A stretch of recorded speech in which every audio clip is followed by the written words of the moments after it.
All right, Ray, you got the red cup, huh? Well, Solo Cup, it's water. When I had a cup on my desk for the Rips podcast, he said, "Is that grain alcohol?"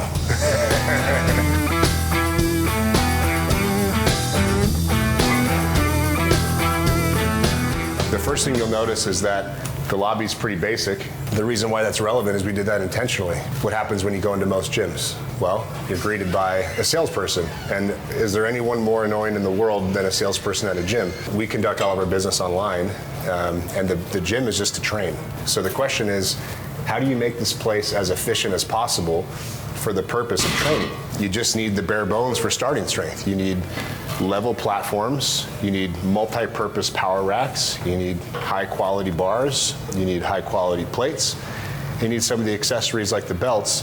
So we have our records board, and this is across all the gyms. We've got 16 open at the moment for each of the lifts. And these are cool because we can see how much stronger we make people over time based on age, based on sex, and then being on the leaderboard is really motivating for our members.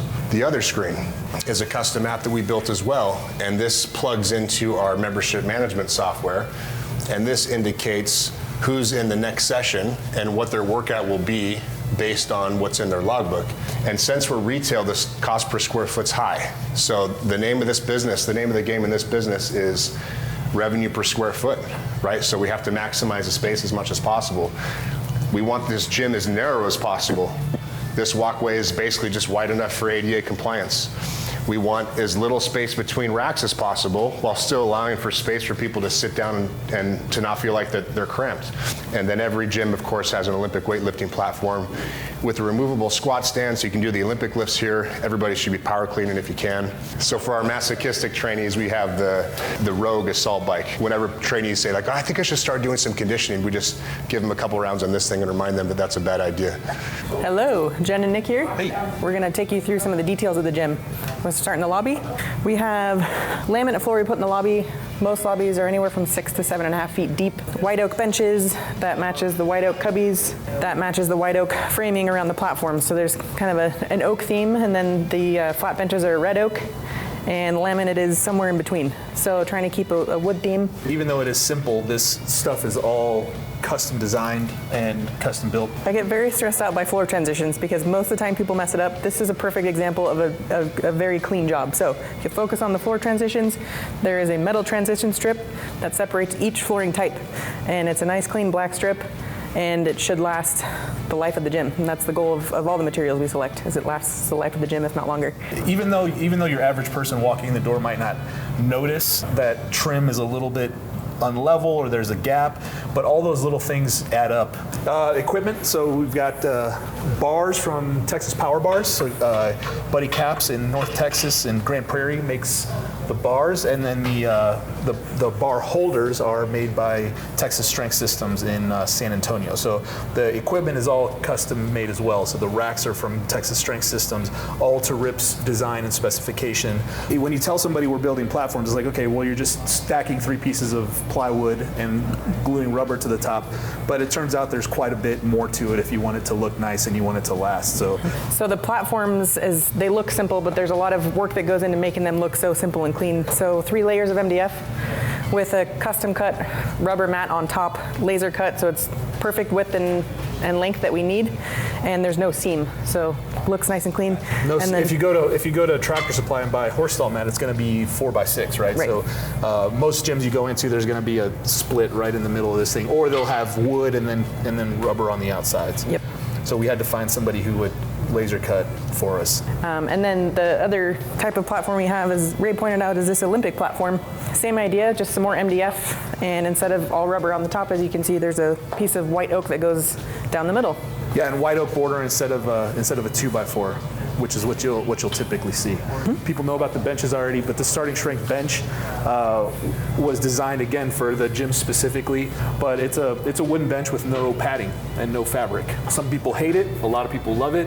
The one thing that I found as a coach is that if the lifter feels immediately if they're not set up properly on the bench, if they're not set, if their back's not set tight, that not having the cushion lets you know that if you're paying attention to it. Every rack has a rack panel next to it. If you've got a gym that's kind of a weird shape, they'll be freestanding, but usually they're hanging on the wall. I'm proud to say that this was my idea, to have stainless steel whiteboards. It keeps with the general theme and aesthetic. And these rack panels sit in here. You can write on them. You put your phone and your water bottle, keys and stuff on these. The plates come from the Strength Co. in Southern California. Our friend Grant makes these. These are the nicest plates in existence. So that's why we have them here. Again, one of Rip's designs. So Rip designed the plate, and Grant made them to specification. They're made in the USA. And the plate trees are another Texas Strength Systems production based on Rip's design. We keep at least one set of micro plates. Probably some gyms have 2 or 3. These are from Micro Gains, and they go from 1 1/4 pound all the way down to 1/4 pound. So it allows us to load pretty precisely on the barbells. Another one of Texas Strength Systems made things designed by Rip, and this is the deadlift jack. So most of the time you don't need something like this, but when all of a sudden you have plates that have a really tight tolerance, they don't just slide off the bar anymore. Now it's a lot easier to put this under, raise the plates up, and then slide the plates off. It also helps loosen the bolts on the rack. Oh if yeah, they it get doubles stuck. as a yeah, you go like this, right? Yep. So when they get stuck, Yep. you do this. You don't have to have Chase Lindley in there beating it with a 10-pound plate to get the things off. Here's our official starting strength chalk bowl, metal bowl welded onto a pipe and a plate. So real simple design, simple, hard, and effective, right? Training plates, so these are Alico bumpers, and we have these in all the gyms for the Olympic lifts, and we also have training plates for lighter deadlifts or for lighter Olympic lifts. The Wes at Texas Strength Systems made these squat racks for us so that we can use the Olympic lifting platform as another station if we need it. So if you've got a smaller gym, you can have an Olympic platform with a station to squat, press, bench. So the starting strength belt is in every gym. We order a set of these for every single gym so that people who don't have their own belt can just borrow one until they get their own. But this is Rip's design, again, the 3-inch belt. This is made by Dominion Strength in Florida. So really, really nice belt with like these big Chicago screws, so you don't have these little rivets in here that are gonna pop out. A rolled steel pin with no seam. That's a thing that matters. If you've ever used one with a seam that starts coming apart and it pinches the hell out of you, you'll know why that's important. All right, dude, so let's talk technology. All right. First question is, where is the network closet?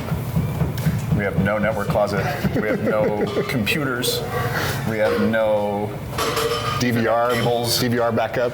No video servers. Wi-Fi connected locks? No Wi-Fi locks. No security servers. I mean, if you have technology, you have to maintain it, and I'd rather not do that, and I'd rather not our gym owners, most importantly, do that. So we have as little technology as possible. Of the few pieces of technology that we do have, the idea is to find something that's consumer grade so that it's easy to replace, inexpensive, and doesn't require any expertise to operate or to service over time. And so for the speakers, it's a good example that we just use a Sonos $179 speaker, the Sonos One. And it's mounted up in the corner, and it's the same color as the walls, and so it kind of visually disappears. Yep. With light, if you look at us and you look at the equipment, you'll notice that there are either no shadows at all or very few shadows. Our goal was to have a very evenly, softly lit environment so that when you walk in, you can focus on lifting and there's no drama. The bigger a light is, the softer it is, the less shadows it produces. And so we have as many lights that are as large as possible. And so that's basically the biggest you can fit without doing any unusual modifications to the ceiling structure. And so we have 2 foot by 4 foot lighting fixtures with a lot of LED diodes in each fixture across a large surface area, which produces that soft effect. If you lift in one of our gyms, you'll use the logbook app. That's how your data gets up on the TVs, and that's how you track your progress over time, and that's how your coaches can see how you're doing. The coaches actually have their own version of the logbook app where they can see your stuff and edit it for you or just review it and check in on your progress. So how do I open this door from my phone when I'm at home, and how does this connect to the internet? That door lock can only be opened with human fingers that don't have phones or internet connections. Internet connection is a vulnerability as far as you're concerned. Yep, I don't want somebody from far away doing something to any of our gyms. Yep. So that's a starting strength gym. There's not much to it, but a lot of thought went into making it as simple and effective as possible, much like the starting strength program. It's still early days for us. We only have 16 gyms open at time of recording, but we're growing fast, and this brand's going to be big. Watch out for it. Thanks.